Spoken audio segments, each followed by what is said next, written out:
Assalamualaikum warahmatullahi wabarakatuh. Perkenalkan, nama saya Vivi Awaisasari dengan NIM 2147730 SP19175.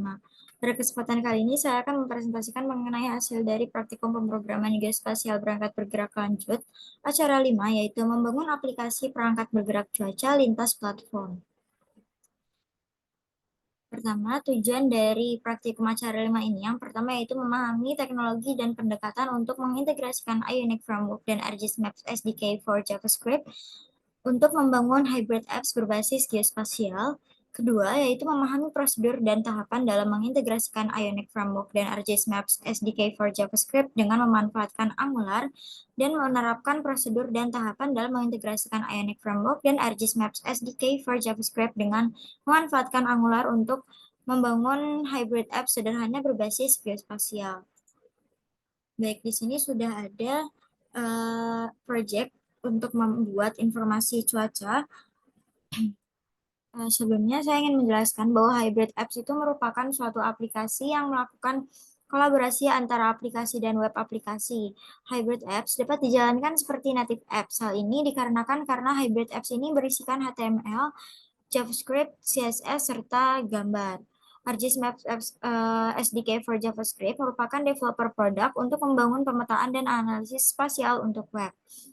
Kemudian, integrasi antara Ionic Framework dan ArcGIS Maps SDK for JavaScript menggunakan Angular dilakukan untuk mendeklarasikan tampilan yang dinamis pada web dengan bahasa HTML yang beraneka ragam.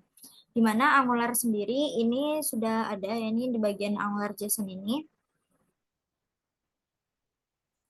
yang berfungsi untuk mendeklarasikan tampilan yang dinamis pada web dengan bahasa HTML yang beraneka ragam. Kemudian penerapan Ionic Framework, ArcGIS Maps SDK for JavaScript, dan Angular pada acara ini, yaitu melalui pembuatan aplikasi yang dapat menampilkan geolokasi serta dapat menampilkan informasi cuaca melalui image server radar based reflectivity time. Seperti itu. Untuk tahapan dalam membuat aplikasi informasi cuaca ini, yang pertama yaitu memastikan ArcGIS CSS sudah disematkan melalui link style sheet dalam indeks HTML, yaitu ini. Jadi pastiin dulu ArcGIS CSS-nya ini sudah ada di indeks HTML, kemudian melakukan modifikasi pada bagian homepage TS untuk melakukan atau menampilkan peta. Seperti itu. Seperti ini, ada menambahkan konstruktornya, menambahkan map, base map, kemudian ada map view, container, terus ada zoom-nya, diatur seberapa besarnya. Baik, kemudian ini ada Let Weather Service FL, di mana Let Weather Service FL ini berfungsi untuk menampilkan informasi cuaca melalui image server, seperti ini.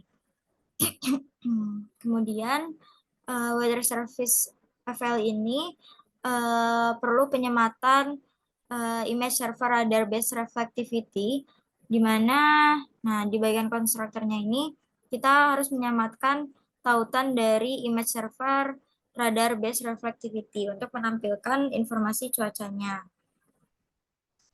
Ini kemudian pada bagian homepage TS ini kita juga membuat marker untuk pembuatan geolokasinya, yaitu pada update. Nah, nih async get location service seperti ini.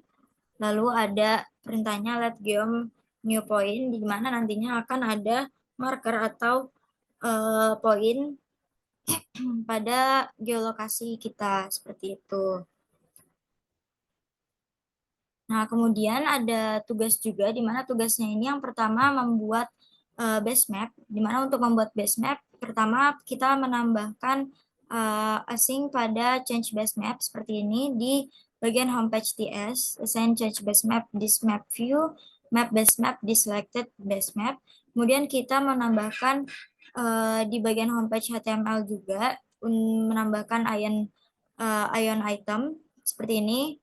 Nah, di sini nanti akan ada listnya kita bisa memilih mau menggunakan base map apa. Di sini saya menambahkan ada National Geographic, Oceans, Terrain, dan Topo Vector seperti ini. Dan di sini ada Change Base Map.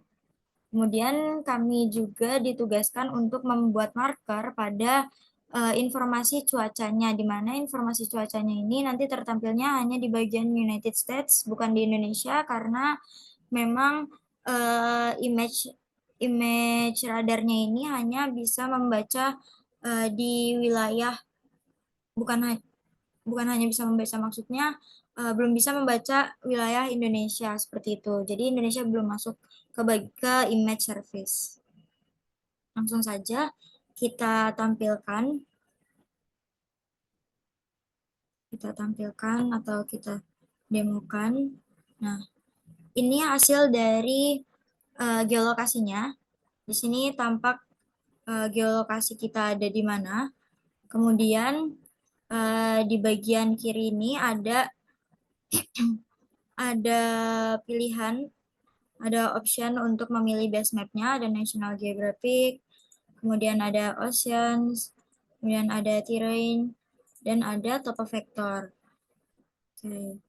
Kemudian kita lanjut menampilkan informasi cuacanya. Seperti yang tadi saya bilang, ini tertampilnya di US karena di Indonesia itu belum bisa terjangkau oleh image radarnya, seperti itu. Image radar base reflectivity time. Seperti ini. Nah, di sini ada marker yang sudah ditambahkan pada informasi cuaca. Markernya poin saja seperti ini. Nah, mengapa bisa tertampil di bagian titik ini, kenapa nggak di bagian titik yang lain? Itu karena kita menambahkan latitude dan longitude di bagian ini, di dekat Washington ini. Seperti itu. Jika ingin menambahkan poin yang lebih banyak, dapat dilakukan add weather service marker lagi untuk ke poin selanjutnya di titik-titik yang lain, dan masukkan longitude, latitude untuk titik-titik yang akan ditambahkan seperti itu atau ditampilkan.